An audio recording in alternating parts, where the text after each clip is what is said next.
আসসালামু আলাইকুম।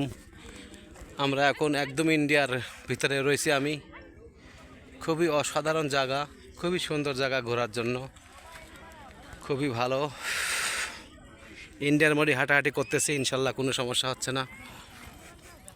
ওই পাশে ঝর্ণা, ওই যে দূরে ঝর্ণা দেখা যাচ্ছে।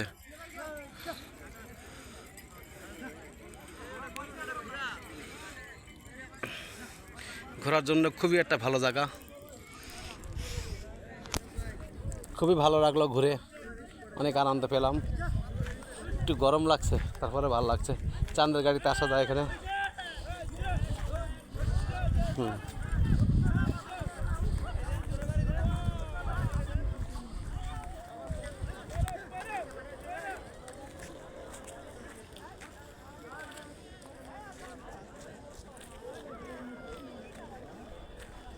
হ্যালো।